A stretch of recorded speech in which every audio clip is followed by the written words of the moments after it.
Oh no.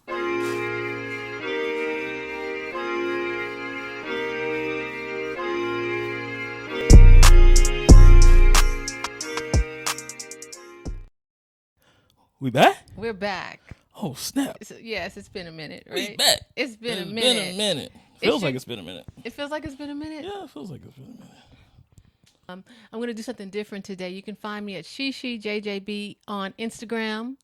Since I don't really tweet, We so dropping the Insta plug. Instagram because I don't tweet. Let's just be real. Yeah. Okay. Insta. I'm waiting for that. Insta's where it's at. Is that right? Yeah, a little bit. Okay. So, what about you? What's Monkey Fresh on Instagram, everywhere. You know. Wherever you waste your time. Wherever you waste your time on social media. Okay, but it's interesting. Today you're wearing a rose. A rose. He's wearing a rose because I've been having these ideas of buying myself flowers, and so it's interesting that You listening to Miley Cyrus? Does she? I can buy myself. You've been thinking about buying yourself flowers. Just because I want some flowers. Oh, and you INDEEPENTE. Not really. I wasn't trying to do that. That's been on my mind. And then you're wearing the flower. So you brought me flowers today. Hey, Willard. Just call me your number one rose. Yes. So anyhow, so That's there's been goes. Right. There's been so much going on that I even had to sit up straight today. I can't even sit back in this chair. I'm not gonna do that, but I gotta sit up. this week has been on fire. It's fire. Like, oh no, really?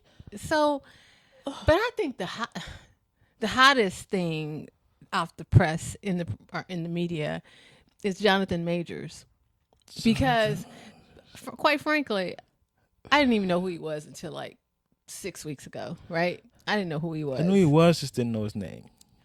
I didn't even know who he was. Didn't know what he had been in. I had to go back and find out. The guy's on fire.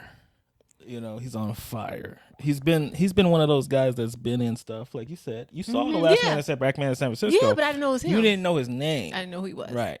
I've noticed his unique face, I'll call it, in a few things that I've watched. A movie called Gully, Last Black Man in San Francisco, The Harder They Fall, the Netflix movie with Idris Elba and Dion Cole and such. But it wasn't until Creed, the Creed 3 promo, that we put a name to the face. Like, who is this cat? Who is this guy? He's been killing it. And here's how I feel. His ascension is unlimited. Mm-hmm. He's on his way.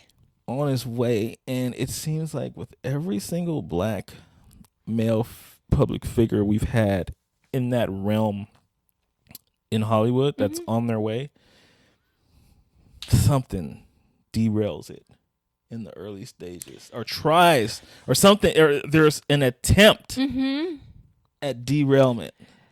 I can name names if you want. Okay, come on. Nate Parker. Don't even know him. That was the brother that did the Nat Turner film, and when he did the Nat Turner film, something from college that he was exonerated on about another girl accusing him of sexual assault in college, came up in the press and became so hot, and that was in the Me Too era, 2015, that it derailed his ascension. Okay. Who else? Chris Brown. Well, he was already. That was his fault. That was his fault. He had got to ascend. He could have gone further. Woo! Woo! You sound like woo! At the time, okay. I was like, he's the biggest pop star. Right. And then he met a chick. Okay, and then now that was totally his fault, and it's been proved and convicted. Who else we got? Here's the deal. This is what I want to say. We haven't even got into Jonathan Majors yet. It's very important that you have character, because no matter what level of success you have, if you don't have the character to carry you once you get there, this stuff will come out, because you don't change because you're famous, just like, say, Tupac. He didn't change because he was famous. He got more notoriety and things became more on blast because he's famous, but you got to have the character to sustain where you are. In other words, what I'm saying is you can't be doing stuff, like LeBron James, clean, I think he was clean before he got into the NBA, and he's remained clean. You know what I'm saying? You gotta see. So you have to have that. You have to know to keep your nose clean. Even Michael B. Jordan, I think he was clean. That stayed clean. Yeah, I mean they are.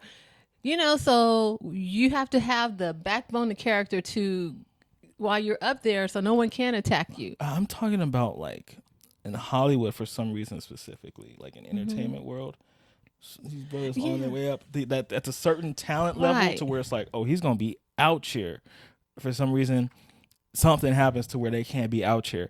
Yeah. And I'm gonna even bring up an example that's like, ooh, you're gonna be like, I thought of someone, and I wonder if it's the same person. Who? Chadwick Boseman, the ultimate derail.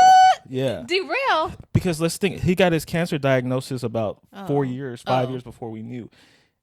Just when he got Black Panther, Ascension, we're talking about out here.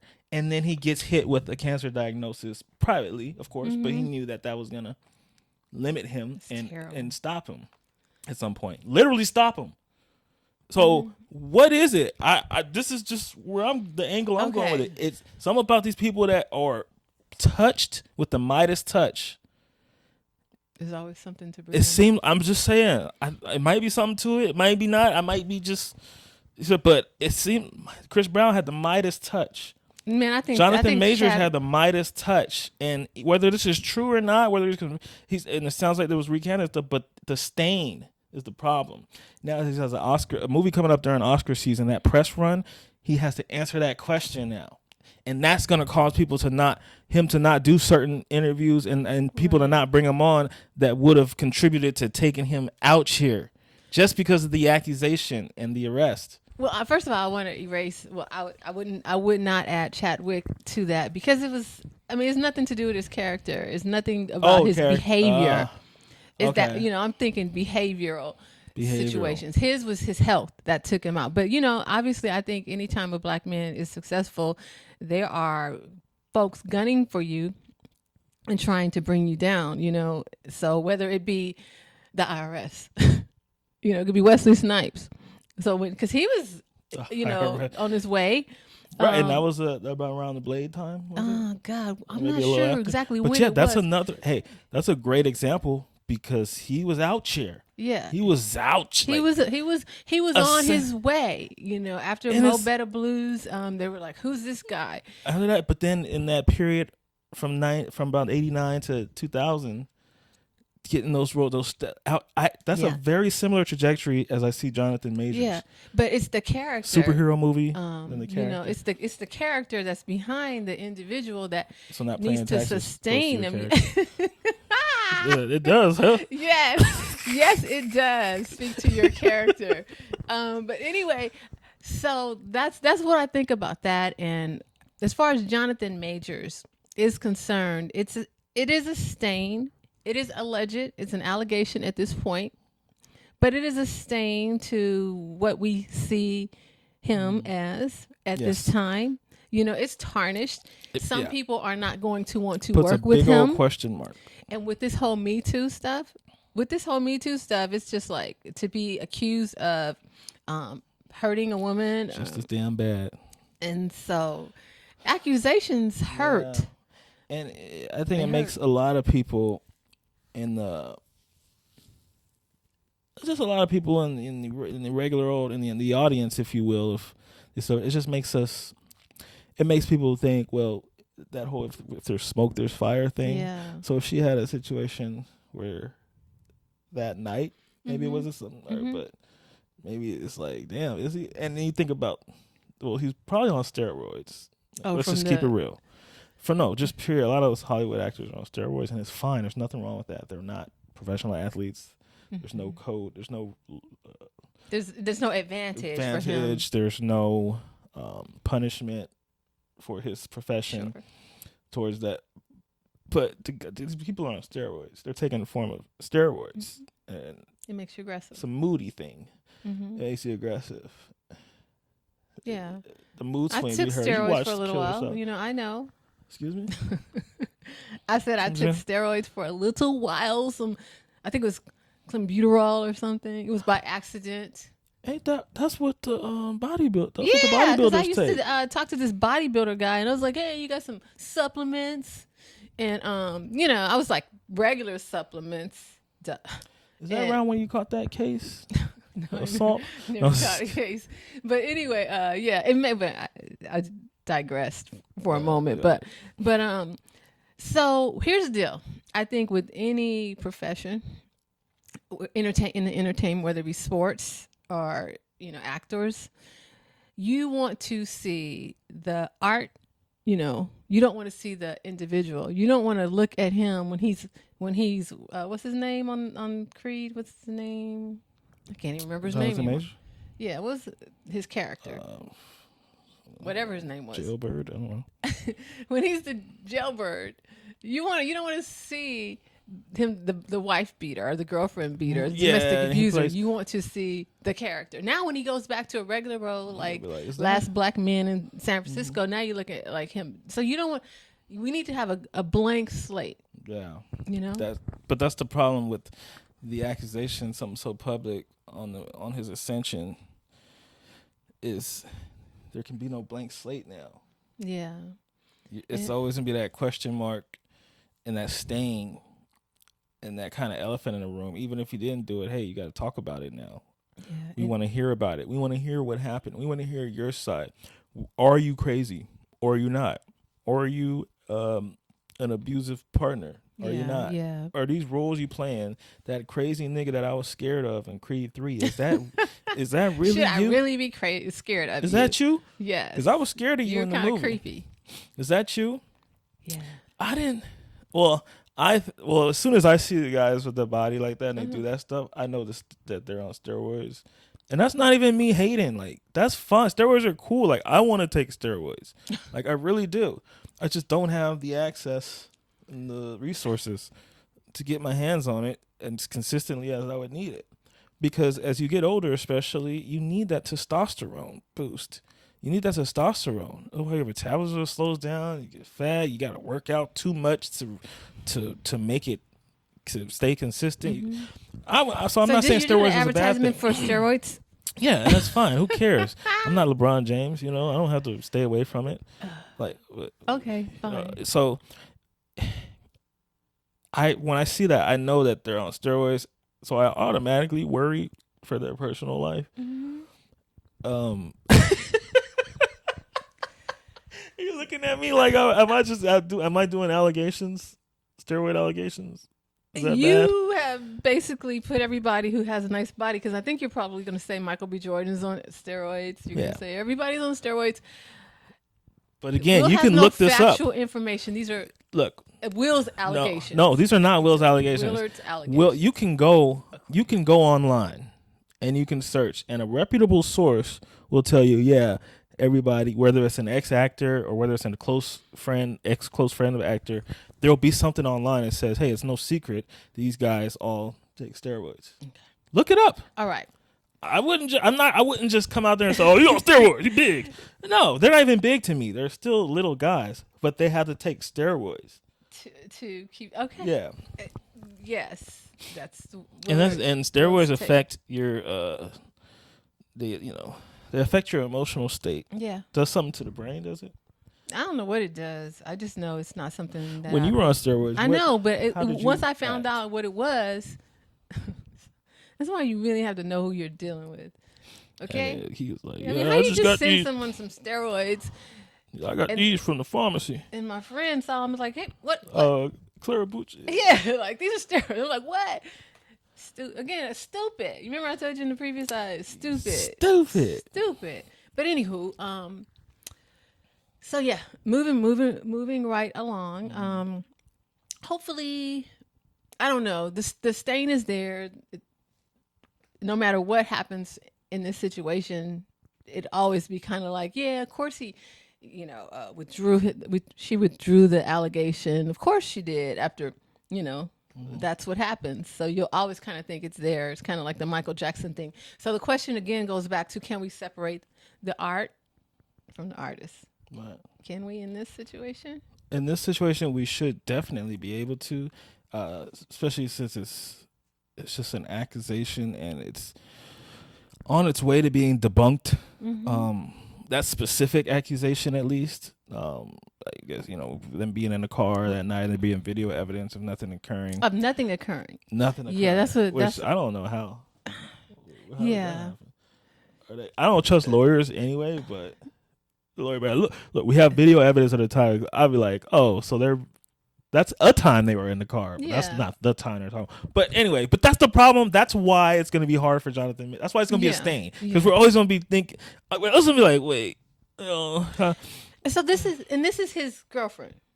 I don't know. Is this his girlfriend or is this his I don't know. I thought he was date? gay. I thought he was gay. That's what, and I was like, a woman, domestic. I was like, oh, but then I'm like, who is this mystery woman? Okay, here's and what people mad as a white girl. Okay, that's what I want to get to. And maybe he has not pandered. How about that? They like to say Chris Rock panders to white people. Maybe Jonathan Majors has not pandered to the black community. Maybe.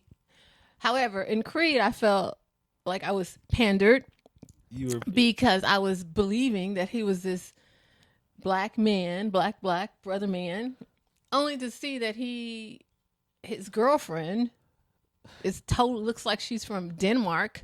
You know what I'm saying? And Sweden. And it's just like, so he can't be that real black man if his girlfriend is white as paste. His girlfriend is white as the snow. I'm just tired of it. Then go find a film that doesn't have a largely black audience, and go and be in that film. It's just like the Tay Diggs when he was making all this Stella Got a Groove Back and Brown Sugar. Brown Sugar, and he was the leading man in all the black films. The blackest of the black films. But he wasn't dating black women. It was annoying to me. I'm sorry. It is what it is. I understand how you feel, what you're saying. What I more look for is how involved you are in black culture in your personal life. Like how much black culture takes a part in your everyday life. Like, okay, so you could be dating a white woman, but what if y'all are like at your grandma's house every day, or are y'all living in Inglewood, or y'all are like in the hospital? Like, what if if you're dating a white woman and you're like living like a fucking Karen on top of that, and like your kids are in like the white schools, and you're doing white act, you're playing pickleball, then it's like, okay, but if you just have the white partner, that does it for you? No, you it's not. Enough? I don't. Where you find love is where you find love. So I'm not against interracial relations. If there's a pattern, like Cuba Gooding, if you consistently, there's no black women in this, and Tay Diggs just broke it because now he has a black woman in his, in his body count, right? My Eskimo brother. Yeah. So, but if there's a consistent, I kind of have a problem with it. I don't have a problem if it's just, every now and then you skip over. But if it's just like all the time you're dating, only this, I'll say it. I got a problem with it. So let me ask you this: did you ever feel that way about me at any point? Because like, if I would date out, go a certain route.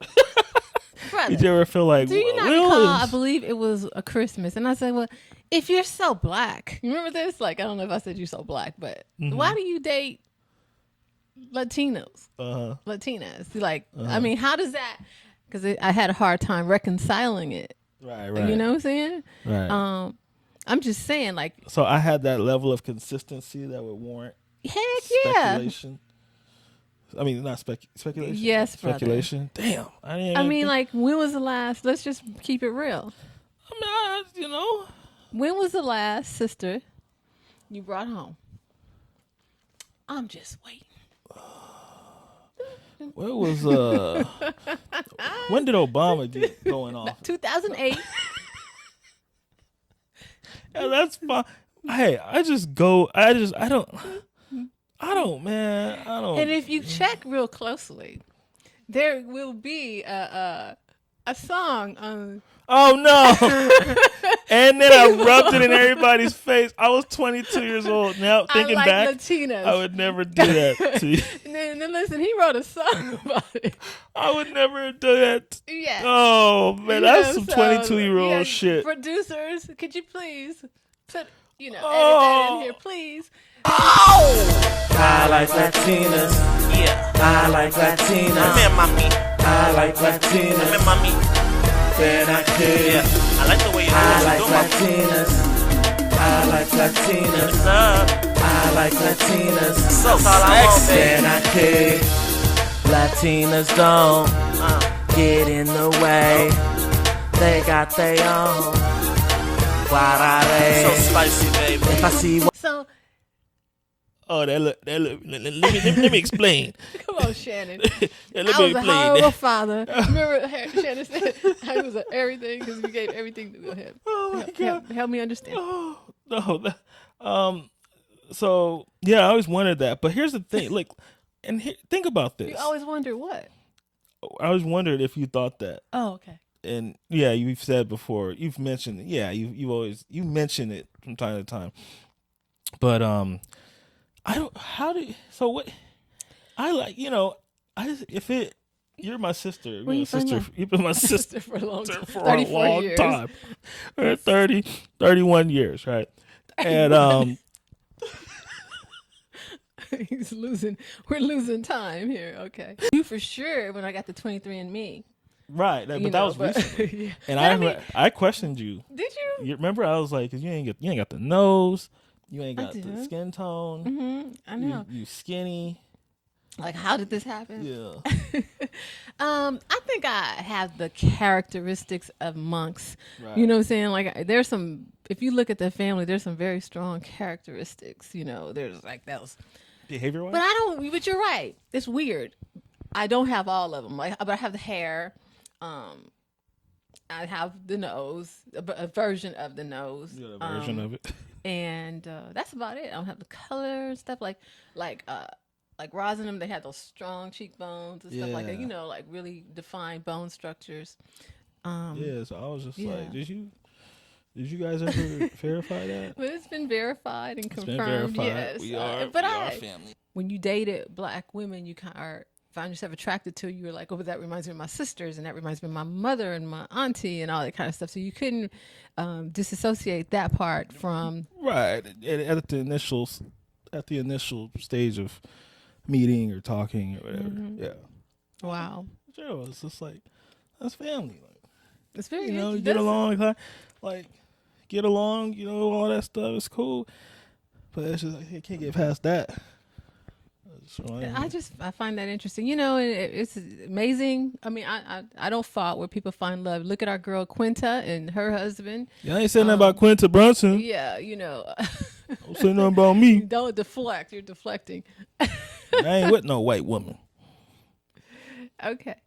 So anyway, where you find love is where you find love. Right. Like I said before, and I guess when you have a consistent pattern of omitting Yeah. black women, that's when it causes concern. Like, I don't have a problem with interracial dating and stuff. It's just like, I just have a problem with those guys who forget that black women exist. And that's it. That's my feeling on that. It's always a chance to come back around, like Tay Diggs. Yeah. Just keep hope back alive, around. right? But then it's like, forget you. I don't want you to know where after that white girl's done burned you so I many don't times. think that. No, see, That's it. y'all give sisters a hard time because I don't think that is how. I never said, "Oh, she should have said no to him because of that." No, it's just like, okay, well, maybe he learned. You know what I'm saying? He came back around. No, it's just, I think with him, it's just at the time, it's just the person who he was feeling the most at the time. But I do want to say this, and I'll probably get in trouble for this. Which, I want to stop at my age, the millennial dating pool for black people, like black women. I want to stop all this trying to be like bougie and shit.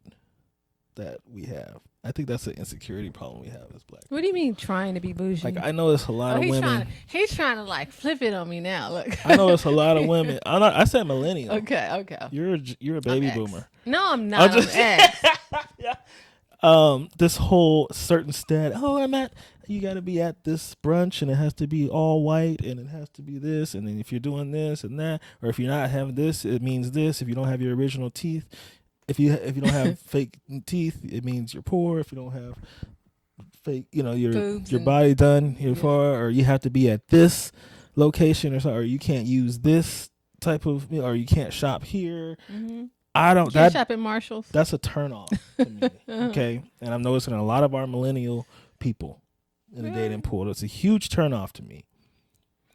I'll just say that. Okay, so they want to be at the. Okay, I'm trying to understand because I'm not a millennial person. They want to be at the right places.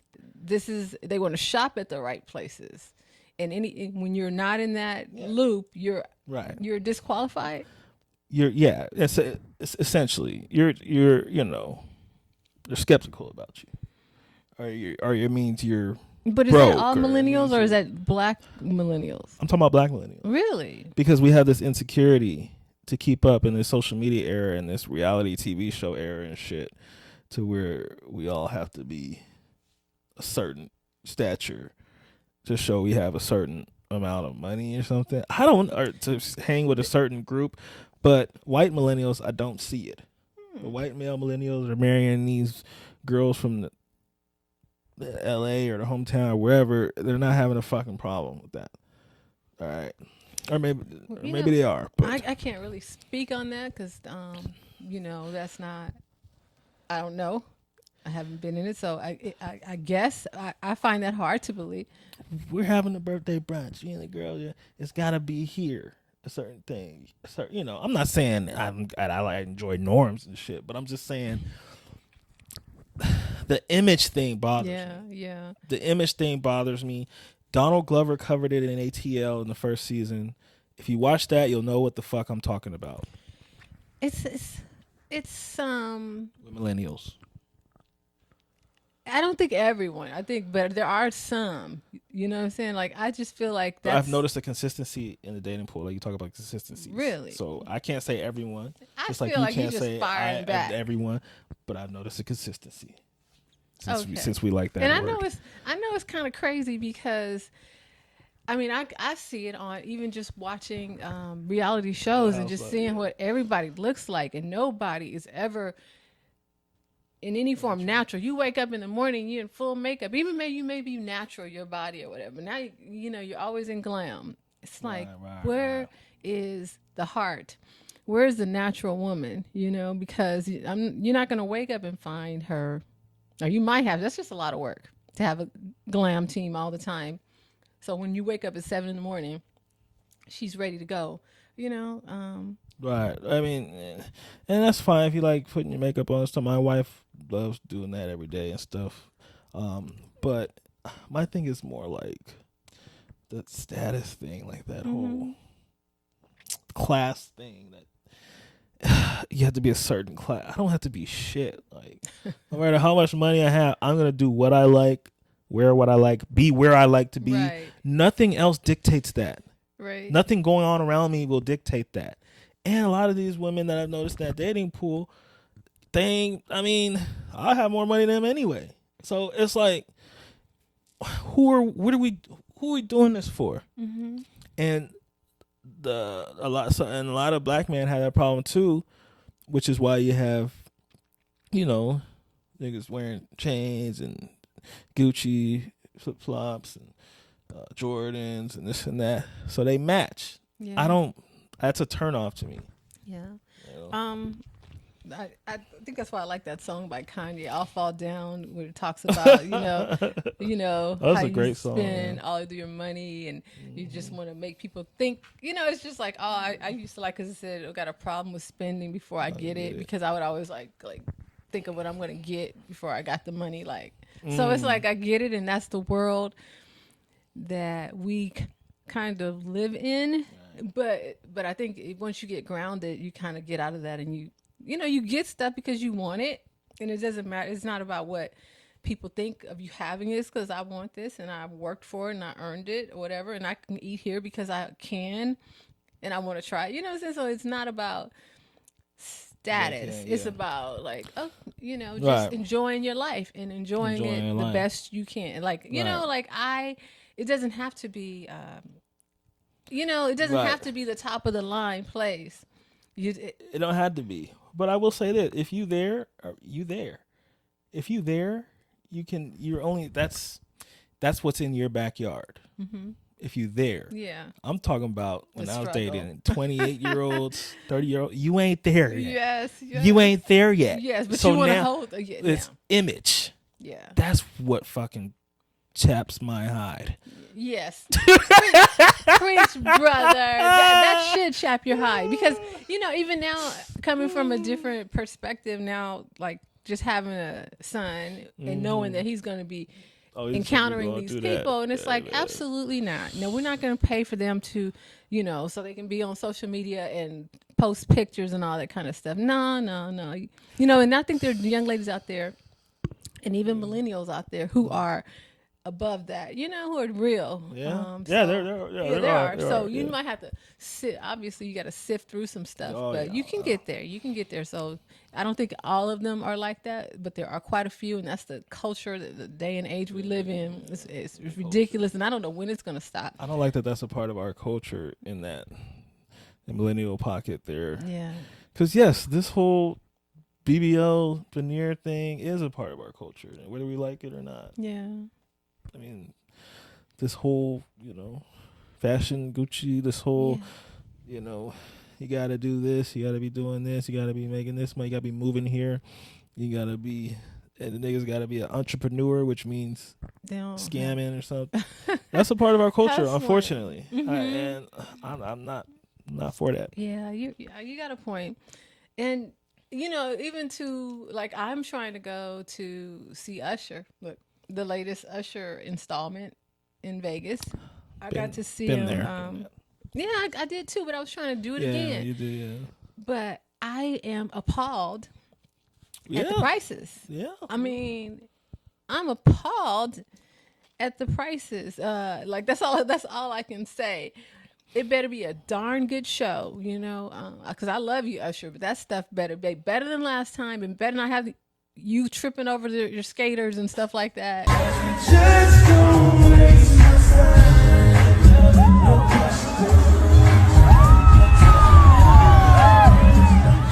Just don't waste.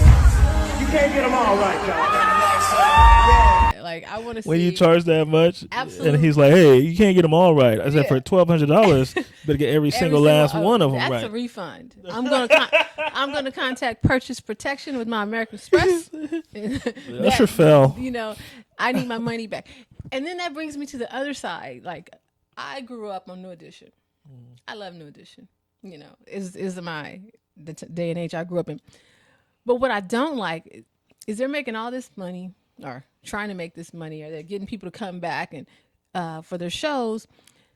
But to me, Ralph is doing a good job what he's putting on the stage. Even Ricky and Mike and Ron. I know where you're going. Yeah, but Bobby and Johnny. I mean, Bobby. Johnny is out of it? Johnny's just thick. And okay, I'll give Johnny half a pass. But Bobby, it's unacceptable for you to be on stage, huffing and puffing, barely finishing your dance moves, looking like you belong on the corner outside of the liquor store. Bobby's only like 50.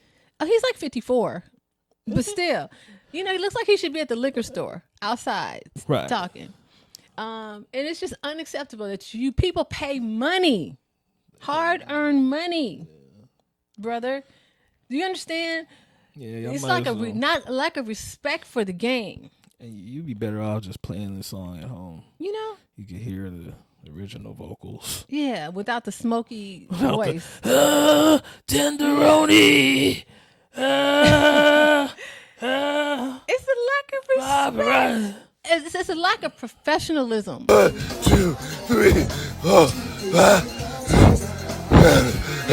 What is it? Why do I wait? Why do you see?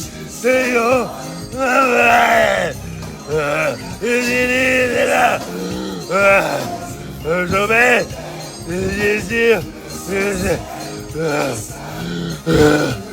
I need some water. What water? I need some water. Yeah, Come on. and ironically, you mentioned the two people with the biggest solo careers. I know Johnny and Bobby, Bobby. they're like, well, maybe that's part of the attitude of being that guy. You know, You ain't it's that just guy no terrible. more. And then you want to, oh my God, bump and grind. Nobody wants to see Nobody that, Bobby. wants to see. I mean, Nobody wants so there's no women in like that pander to that. You like play along, like No. you don't see the those same women who pandered to Smokey Robinson. Did you see Smokey Robinson? women? Oh, my God.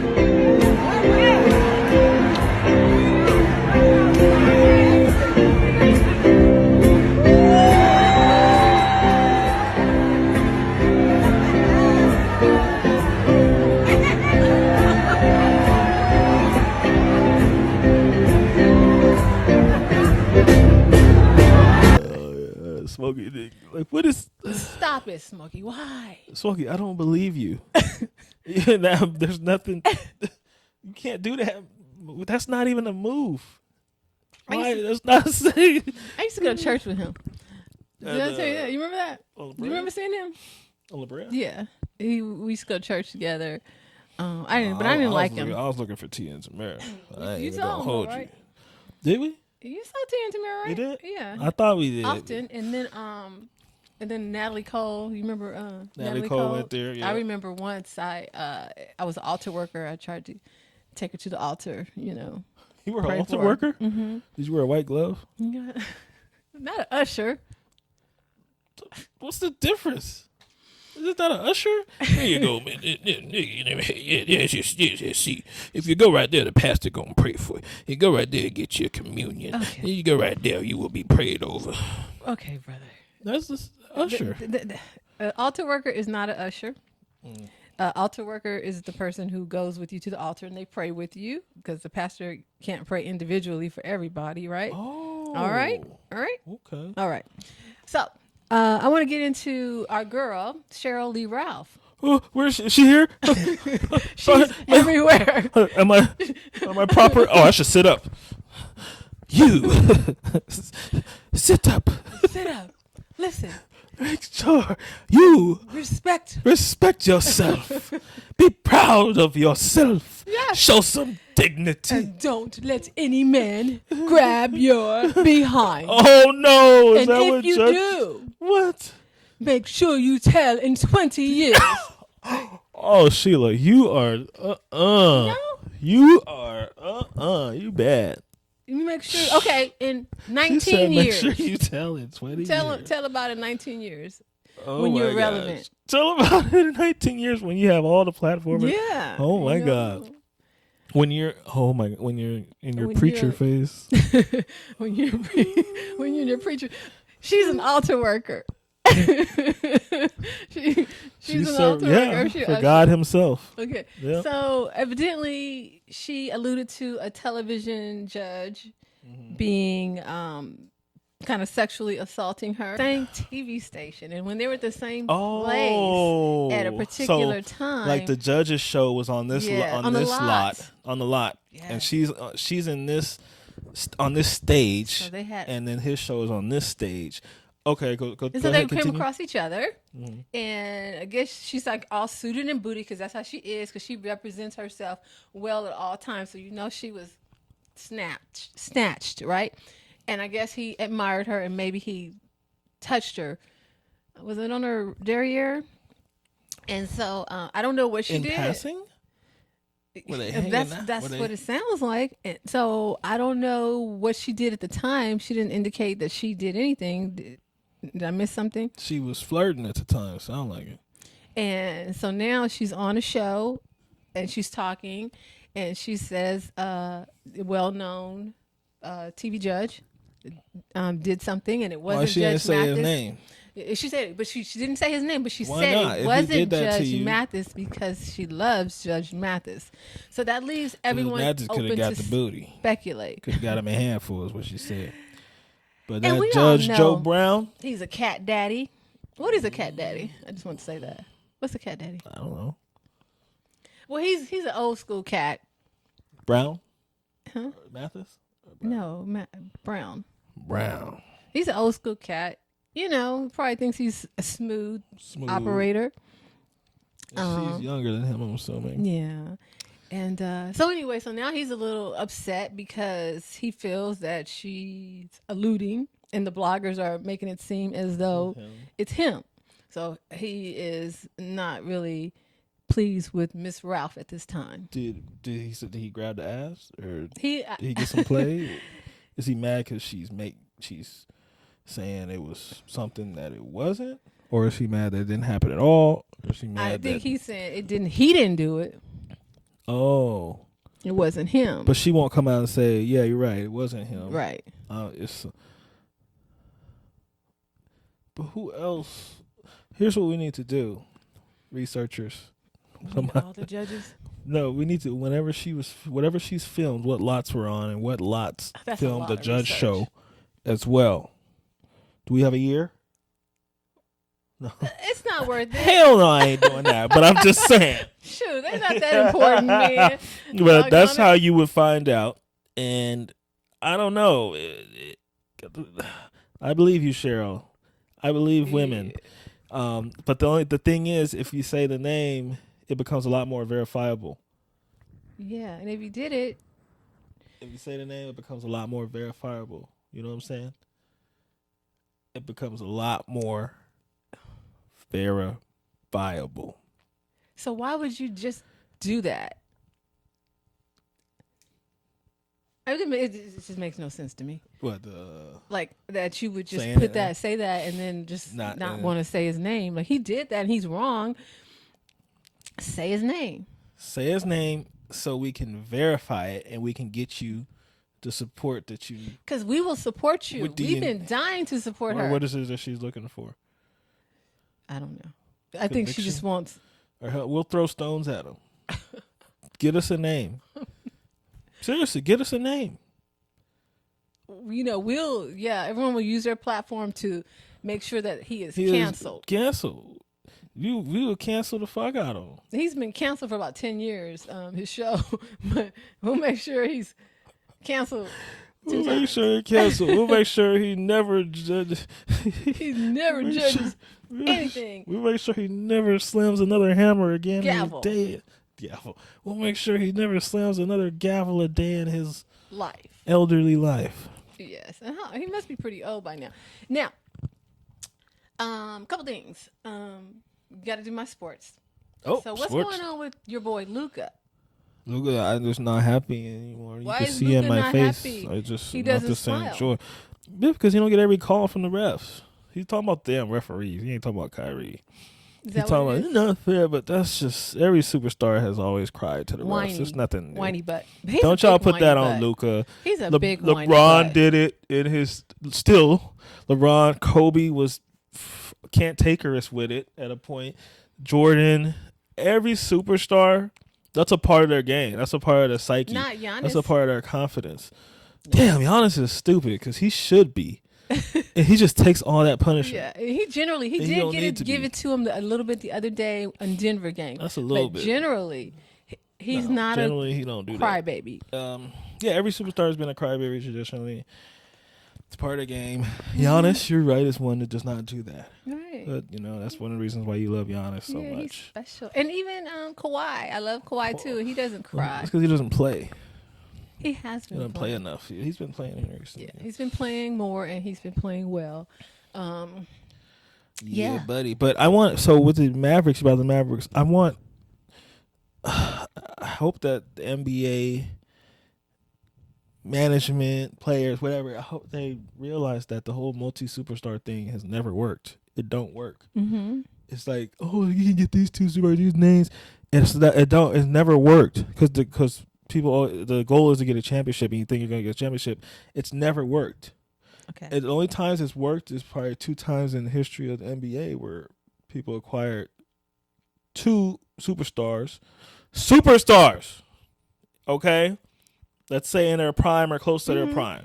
Gathered, joined, and put them together, and it worked. Most times, more times than not, and this is true. You got to agree with this. It's failed more times than not, right? Yeah. I can bring up examples that we forgot about, didn't even think about, right? Like James Harden and Dwight Howard, right? That's something you wouldn't even have thought about, but that's an example. There's 100 more of those. Give me one more, just one more. Ben Simmons, Kyrie Irving, Kevin Durant. Yeah. It just doesn't work, okay? And these are all recent examples. I can even go to 2000. Karl Malone, Gary Payton, Kobe Bryant, Shaquille O'Neal. Now, Karl Malone and Gary Payton were closer to their, not in their prime, but whatever. You get the idea. Yeah. But the point was, they were like, oh, championship, automatic. Mm-hmm. It's only worked 2 times in history, Boston Celtics, Miami Heat. It don't work. Let's stop it, all right? The other 100 championships have been by more organic built teams. Okay. Jesus. So maybe they'll stop doing that. They're trying to like cause a little tension, or say there's a little tension between LeBron and Austin Reeves. Have you seen that? No. Okay. Well, I guess they're trying to bring up like tweets of Austin Reeves where, he actually made comments about bringing those people along, and like he was kind of throwing shade at LeBron. This is what's been coming out. I just saw it saying Kobe and Jordan is better than LeBron in like 2012, which means he was like 12. You know what? And that might be what it was. Some old stuff like that, because now it's been re-released. But they always do that now, and that's why I hate this day and age. But they've done that before with LeBron with a few players. Like we could, I'm sure they could find some stuff. Like Jaden revealed some tweets to me of mine, and I had to delete them. Because I was like, did I really say that? That was before people were getting canceled and stuff. And And you was out there tweeting about those gay people like that. I just had to remove it. I was like, that don't even. It's amazing how you can grow, over the years. And then some of us grow, and some of us don't. You know what I'm saying? And that's why I think we need boundaries. We need clearly defined boundaries, because what I found in life is sometimes we respect people, but they don't respect us.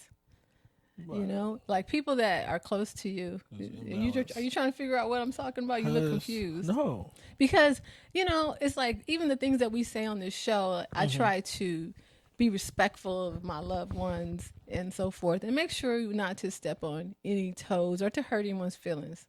But what I found is some of those same loved ones that I try to be respectful of aren't very respectful of me, and will say whatever they to you and about you. Yeah, calling and talking about me or whatever the case may be, and it's just like interesting. And I'm like, maybe finally at this ripe old age, I'm getting to the point where I'm like, you know what? If you can't show me respect, courtesy, common decency, then maybe, clearly I shouldn't do the same for you. And if you can't protect my feelings, certainly why am I concerned about your feelings? Right. I think that over the years you've done a fairly good job at protecting your self from abuse. From what's so funny? Yeah, I mean that's what it boils down to. Making yourself available.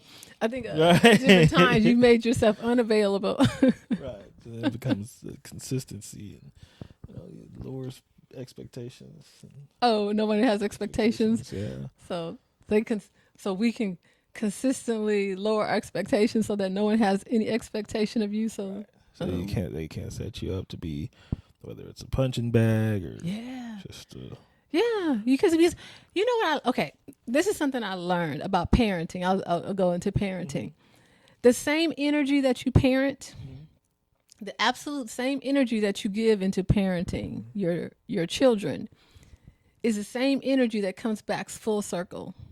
So, in the event that you were like, 100% all in with your child, and you gave them and I don't mean give them financially. I mean, you gave them everything you could as a parent. You gave it all, all your attention and your interest and your enthusiasm into loving your child and wanting the best for them and trying your absolute best while making mistakes, but at the same time, they recognize you were all in. Right. You're all in. And then you have the opposite where you're kind of just like there for the ride. If you're a child that was along for the ride, and you got some benefit and you got some disadvantages for being along for the ride. Right. Well, whatever. If that was the energy, Then that's what you're going to get on the back. Pardon me? Another- Neglect? Straight up neglect is the third. A third one. Yeah. Yeah, that's another one. So if you neglect it, You can get straight your up. children, you'll get straight up neglected. If they were just along for the ride, then you'll you get just be like along for the ride. Yeah, that energy. And if you were all in, then oftentimes you'll get all in. But my thing is, also then there's a thing of entitlement. And you're not entitled Because you my daughter. to anything. No one's entitled, So I just want to say that because it's been on my mind. It's been on your heart, It's which is been fun. on my heart. This is your platform, so Yes. you can You know what I'm saying? So I'm just saying that same energy that you give is what you get. Yeah, that's And true. remember that. So when everybody's running the street, or if you're chasing men, or you're chasing women, or whatever you spend your energy doing while you have children, just remember while your child was growing, that's the energy they were getting. You were busy chasing what you were chasing. Maybe you were chasing money. Maybe you were chasing women. Right. Maybe you were whatever you were chasing. Right. So your child had to fend for themselves for the most part. I guess rarely. So you might end up fending for yourself. Right. I think rarely, to piggyback off that, rarely do we see a relationship between parent and child where the parent had this really strong emotional bond with their child growing up, really healthy, strong emotional bond. Rarely do we see that go away at a certain point when the child grows up or is an adult, middle age, whatever. Usually it's like they're hanging out or whatever. They're taking care of each other, calling each other. So yeah, that's true. Yeah. Like I feel like that with my mother. Like I was always a mother's girl, whatever. Did you have an emotional bond with your mother growing up? Would you say? Yeah. Or was she more dictatorship? No, I had an emotional, but I was So attached that to her. makes sense. Why you guys' relationship is how it is. Right. Oh yeah. So she wasn't. She had to have rules and guidelines, but at the same time, she wasn't a dictator. And was I scared of her? Yes. Yeah. I mean, I didn't want to whatever. Be. But I was attached to her, emotionally attached to her. That's why I said emotional bonds. That's it. Yeah. Because it ain't about, a lot of men get it twisted with this whole providing. I'm starting to hate the word provide. It's the most basic shit you can do as a parent. Make sure somebody has something to eat. Fucking school does that. They provide free lunch if necessary, right? It's like, shut the fuck up, you narcissists. Seriously. I'm so tired of hearing the word provider from men, passport bros, or whatever, trying to find a nice submissive woman. Provider, man, provider. Provider don't mean shit if you're not equipping them with the tools that they need to actually survive in life without you, or you're not equipping them with knowledge, the time, attention, things you wish you would have known, ensuring that they get to a certain point. What's providing for a dumbass? What does that do? You can provide for me all you want, motherfucker. I still can't get into college.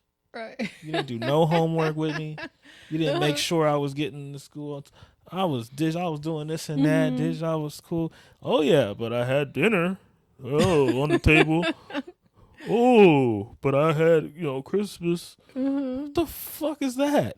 So I'm so tired of hearing the word provide, because I provide second nature. Of course, you would have to be a cold-hearted motherfucker to not provide for a kid. Even me with stepkids, I would be a cold-hearted motherfucker to be like, oh, I'm not going to provide.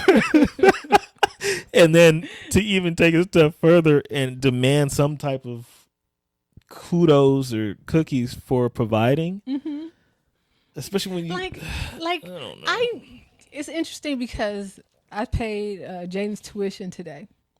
And Ooh, that's why you've been in a funky mood. That is shit. Well, but God damn. but anyway, I texted him. I said, I just paid the tuition. It wasn't to say, thanks, Mom. I just wanted to let him know it's taken care of. You know what I'm saying? It was just like communicating information. I wasn't like, Mama worked hard for that. You know what I'm saying? Or anything like that. It was just, but it was like, because information, yes.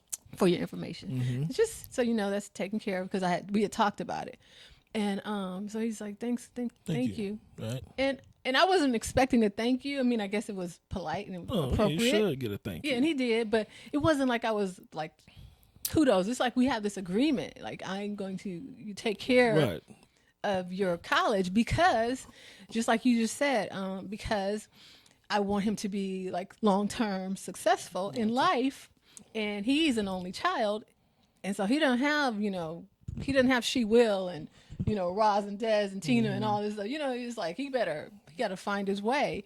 Right. Once we're all gone. Right. So it's important to me Yes. that you are in a position to take care of yourself and your family. You know, so that when I'm gone and your father's gone and your uncles are gone, so when you say you provided for, so that's why I say, what's the point in providing for a dumbass? If you provided for, so you provide for Jay and you say, Jay, son, I just paid, your tuition is paid, and then he responds like, oh, well, I need. How many fucking people do you know like that? Think of a little white girl. Think of movies or whatever. Like white girls or white.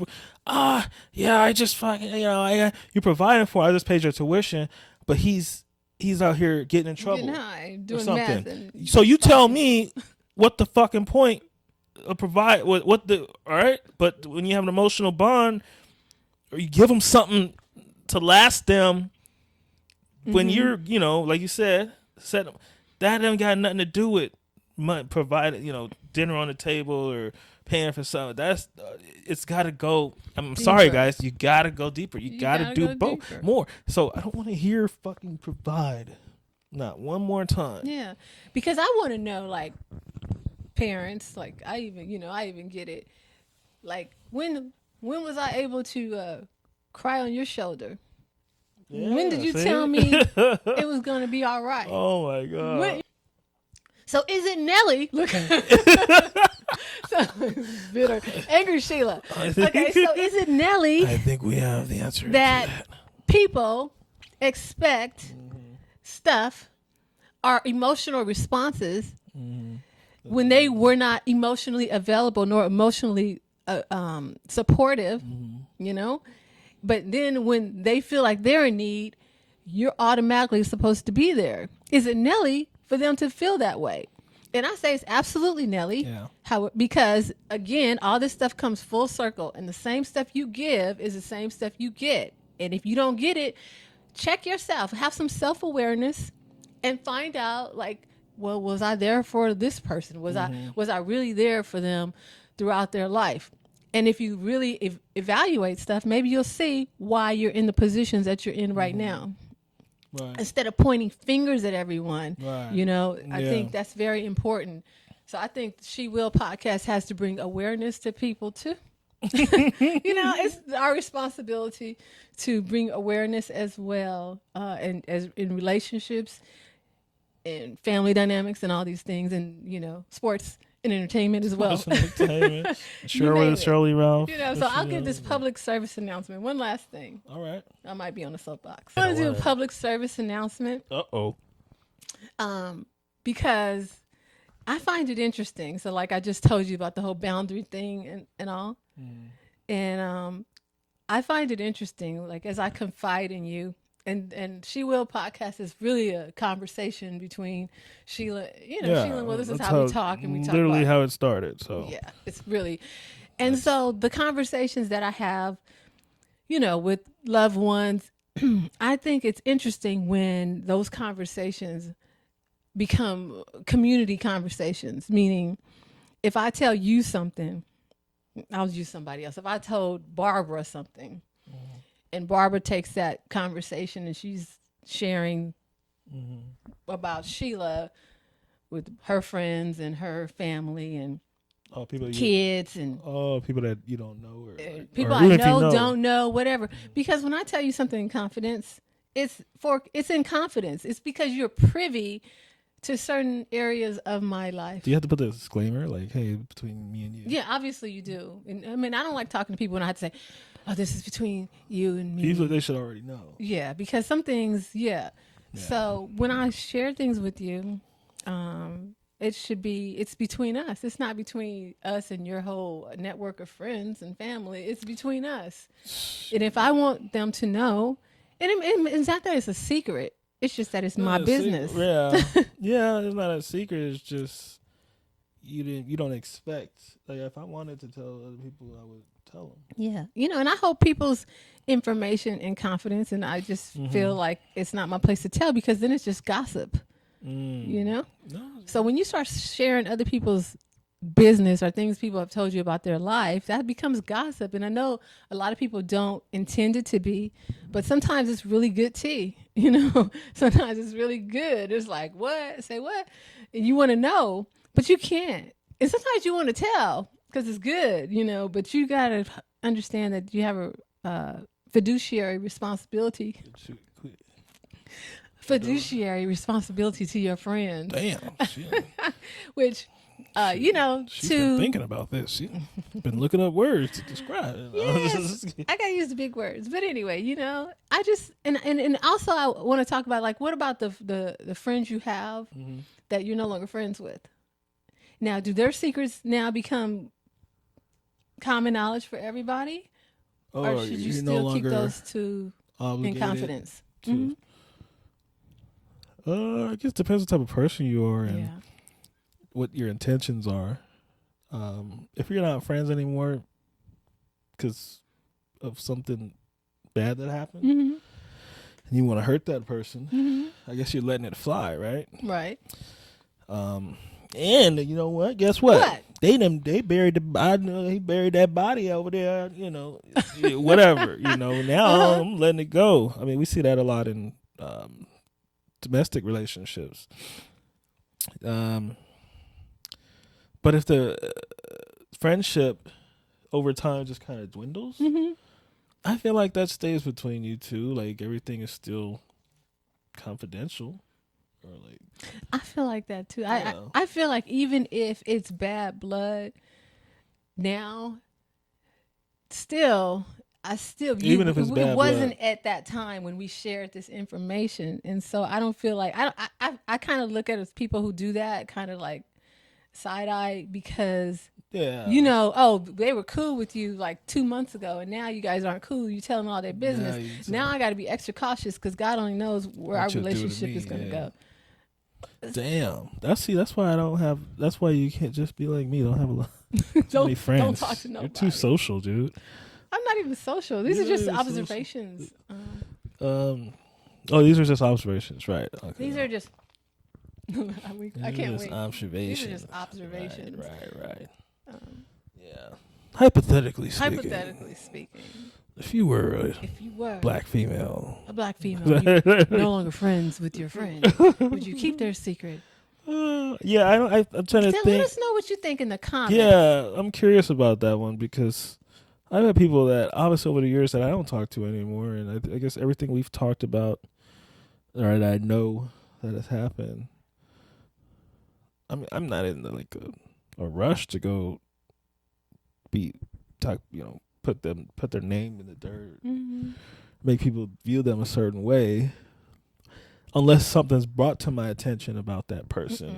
I will for sure piggyback, be like, yeah, that motherfucker, something wrong with him. I'll piggyback in a second. Okay, you'll say something wrong. Because then you already know something wrong with him too. I'll piggyback. Okay, but you won't tell their secret. I won't tell their secrets.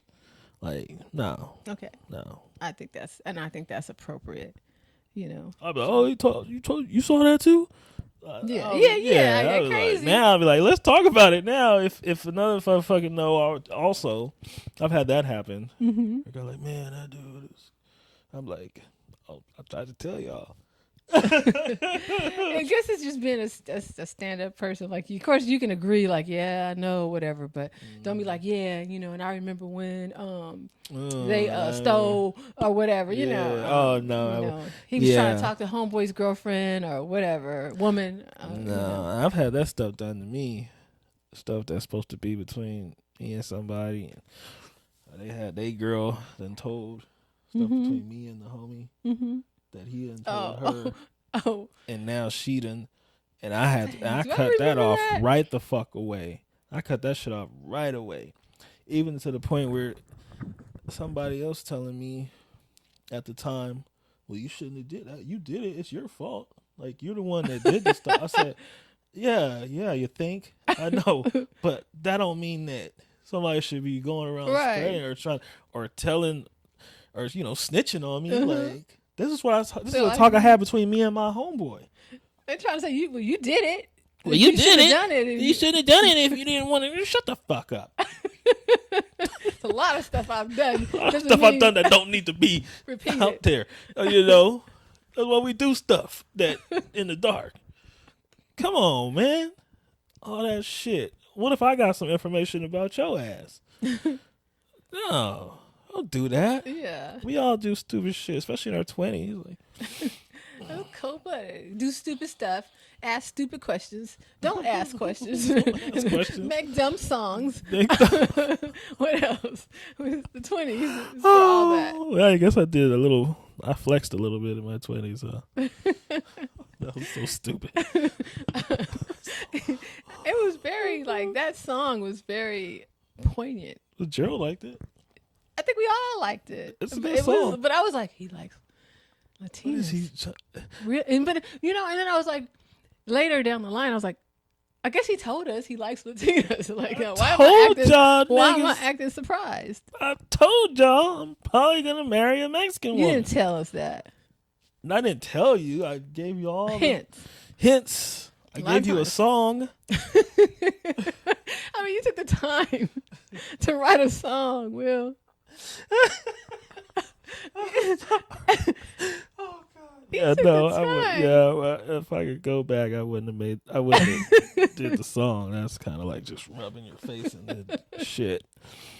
Damn, I didn't even think about how my sister would feel about that. Like, what is he trying to say? Like, what is he? That's like the most memorable song you've done. For me. I wasn't raised by a black woman, so you can't put that on me. Like, you can't be like, how your mama black? How could you? I'm like, I mean, maybe in that. Look, this might be the couch, the therapy couch. We'll have to revisit that on the next She Will podcast. Thank you for joining us. If you liked, comment, subscribe, share, do all that on whatever social media platform you waste your time on.